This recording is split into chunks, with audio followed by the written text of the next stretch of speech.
فانطلقا حتى إذا لقيا غلاما فقتله قال أقتلت نفسا زكية بغير نفس لقد جئت شيئا نقرا. Surah al-Kahfi, Surah 18, Ayat 74. If you remember the discussion pertaining to the word intalaqa, that word, as I said at that time, also will appear again. So here it appears. So that was in verse number 71. This is verse number 74. So fantalaqa fa intalaqa.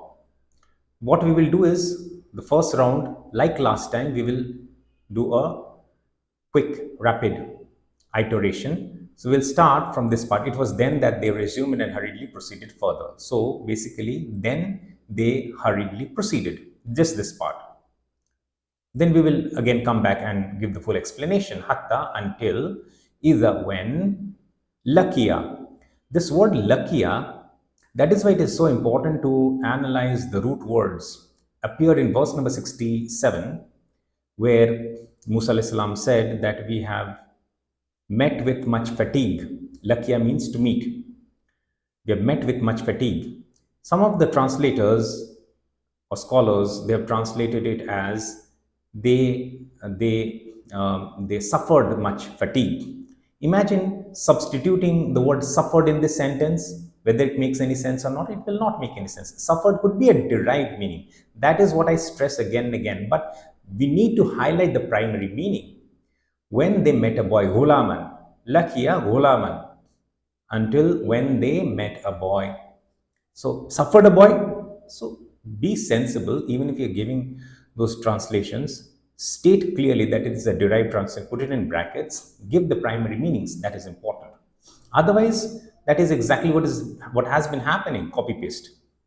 So you don't know anything, you copy paste, and why do you even translate in that case? I don't know. Copy paste the same errors and mistakes. فَقَتَلُوا, and then he killed him. So the two of them, in fact the three of them, I mean the dual form is used throughout this entire story history, because Khidr al-Islam and Musa al-Islam are being considered as the two separate entities. Lakh is in dual form. They two of them met a boy. We don't say like that in English. So Joshua salam is considered as a unit with Khidr with Musa al-Islam. Anyway, they two, TW2, they two, the number two, they two met a boy. We don't speak like so. They met a boy. That's why I translate like that. Who killed whom? Then this is a timeline event. Then he killed who? Attached pronoun him. He killed him. Khizr al-Islam killed Ghulam, the boy. Okay. Now we came across the word fataya. So that root word, which we translate as boy, and here also we are translating as boy. What does it mean? Does ghulam mean servant? Not really. So Urdu has borrowed certain words and given its own meanings. So you can say, so then what is the difference between that? Fataya and ghalama. What is the difference? So in simple English, you could say a naughty boy. So that is the difference. Right? But it not necessarily a servant. Again, by a long stretch, roundabout ways, you can say it is a servant, but that's too much of a stretch. If it is assumed, it's not even secondary, tertiary meanings, that is a different issue altogether. So we understand the context. We have translated as boy, a naughty boy. Qala, he said. So Musa al-Islam naturally is very surprised. Khizr al-Islam just killed a boy. So he responds, Qatalta is a question word. Qatalta, you killed. So since it's a question word, the past tense, have you killed? Nafsan, a soul. Zakiyatan is the adjective. So in English, the adjective will come first. An innocent soul, pure soul, but we don't say pure soul. In the context of soul, we say an innocent. Have you killed an innocent soul? Bighayri nafsin. Bighayri nafsin. B is with, ghayr is non. So Muslim, non-Muslim. Ghayri. So that ghayri. With no nafsin, so with no soul. What does it mean? Have you killed an innocent soul with with no soul. Doesn't make any sense, right? We need to understand what's being conveyed over here. So, is it saying that that entity, that being was an animal? So normally everyone has a soul. That boy did not have a soul, and so that boy was killed. Is that what is? No, that's not what is intended. What is intended is, so see, in Islam you don't just kill someone like that, right? You don't do that. But Khizr Islam just did that. So naturally, Musa al-Islam is shocked, but he forgot that he was supposed to keep quiet unless Khizr al-Islam himself explained or gave narrated more about what is happening. So the only time you can kill someone is for retribution. If that person has killed someone, then as a retributive justice, the killer can be killed. Punishment. Why is this? To set an example that life is sacred, you don't just kill another person. So this will act as an exemplar in the society, and it will act as a deterrent. That is why capital punishment is allowed in Islam. So without it being retribution due for him having killed another soul. You understand how that without, going out without another soul or another person. Okay, another interesting thing is, what is nafs and what is ruh? People get confused. They think that nafs and ruh are interchangeable. No, in Arabic, if there are two words, it necessitates, keep this in mind. If there are two words in the Arabic language, it necessitates that there is a difference in meaning. If you don't know, that's a different story. But they are not equal, they cannot be equal. Ruh means spirit, and nafs basically means the baser self. You remember Imran, verse number 71, and the last part is actually similar. لَقَدْ جِئْتَ شَيْئًا نُكْرًا. Over here, there it was لَقَدْ جِئْتَ شَيْئًا إِمْرًا. So the Imran, I told you that it relates to the baser self and the tendency to do evil or commit evil, incite evil, or so that is why the act committed, the thought process in the act committed was labeled as bad. You remember all those, right? So the baser self, nafs is basically relates to the baser self, the animal instinct.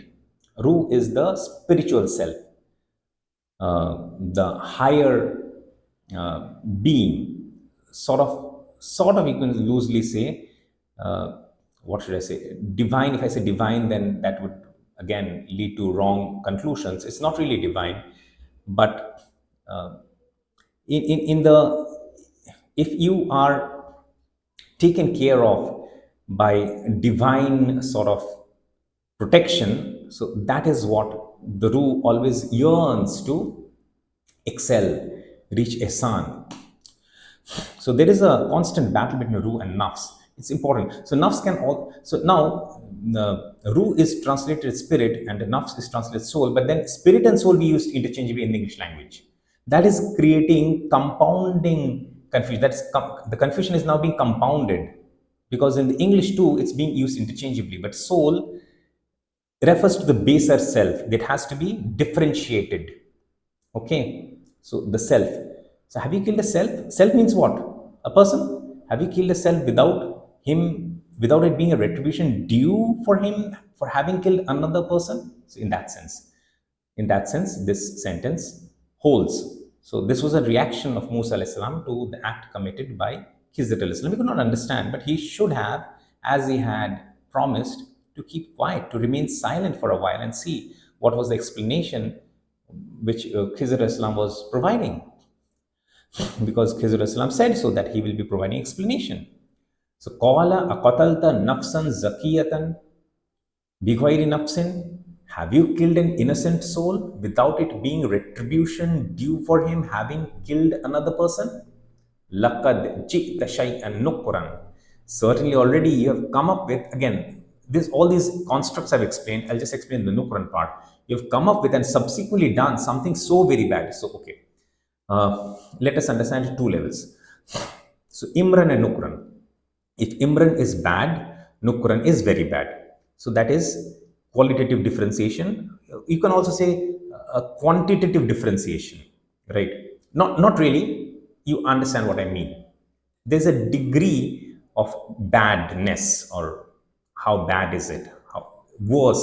So you understand what I mean? So if that was bad, Imran was bad, this is very bad. This is one thing we need to understand.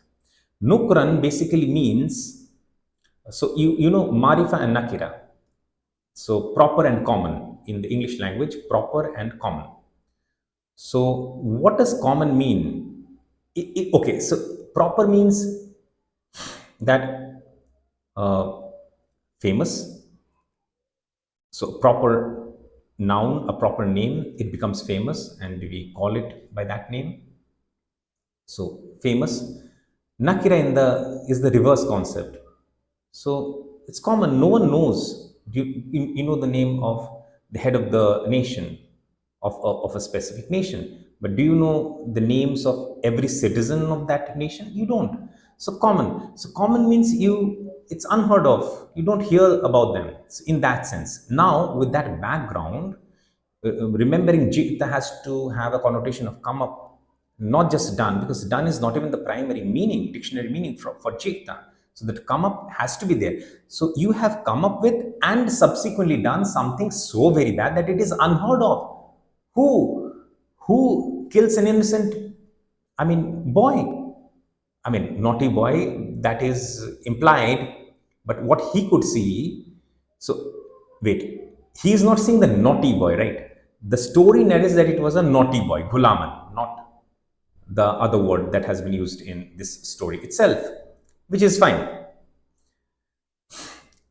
But Musa alayhi salam, when he is witnessing, and Joshua alayhi salam, when they are witnessing the incident, the event happening right before their eyes, they don't know about that. They think that is why he responded, an innocent soul, nafsan zakiyatan. You understand the context, right? So you've done something so very bad that it is unheard of. And that is precisely why the word gulam is used over here. Interesting use and choice of words. So both loosely translated are boy. But to demarcate the difference about the seven, the story of the companions of the cave. So this is it then. And I told you that I'll come back to the initial part. I'll not explain that again, the full connotation I'll not explain again. I'll refrain from that. Let's see if there are more occurrences. It will occur more times. How many times, I'll not tell you. But when it occurs for the last time, I'll not tell you whether it's the third time or a fourth. I'll not tell you now. But whenever it occurs for the last time, at that time we'll compare all of the verses, right? We'll do that. So for in talaka, so having reconciled, it was then that they resumed and hurriedly proceeded further. So from that spot where they were having that exchange of words, exchange of statements, exchange of conversation, when they were having that conversation, from that spot they proceeded further. So what is happening? So in talaka, separate out from that place. So they're proceeding further, the onward journey, right? So having reconciled, because they reconciled, right? So Khizr Islam accused him again that he will not be able to have patience. Oh, sorry, I forgot about that. So reconcile, and then they proceeded further. So having reconciled, it was then that they resumed and hurriedly proceeded further until they met a boy. Then he killed him. He said, "Have you killed an innocent soul without it being retribution due for him having killed another person?" I think I could make slightly improved English. Due to him for having killed another person would be better English. Certainly already have come up with and subsequently done something so very bad that it is unheard of. I think Nukran is clear now as well. And the difference between Imran and Nukran, bad and very bad. It's so very bad that it is unheard of. Okay. So I think whatever I wanted to convey, I have been able to. And so as always, I'm just checking it, cross-checking. We'll read it once, and that's good enough for us for this verse at least. And again, as I said, for in talaka, we'll revisit this part. In talaka, we'll revisit whenever it occurs again. And whenever the last occurrence comes, we will actually assess all the three sentences. We'll have to. Otherwise, there will be gaps. فَإِن تَلَقَا حَتَّى إِذَا لَكِيَا, and lakiya, remember that. He met a boy. He suffered a boy. So every time you need to be consistent. People who have translated suffered over there in verse number 62, go and cross-check that. Here they're forced to translated as met, a boy. Same word. Okay.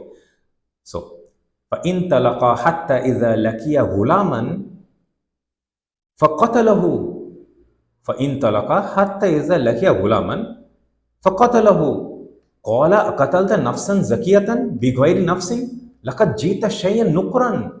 So having reconciled, it was then that they resumed and hurriedly proceeded further until when they met a boy, a naughty boy, and then he killed him. He said, have you killed an innocent soul without it being retribution due to him for having killed another person? Certainly already you have come up with and subsequently done something so very bad that it is unheard of.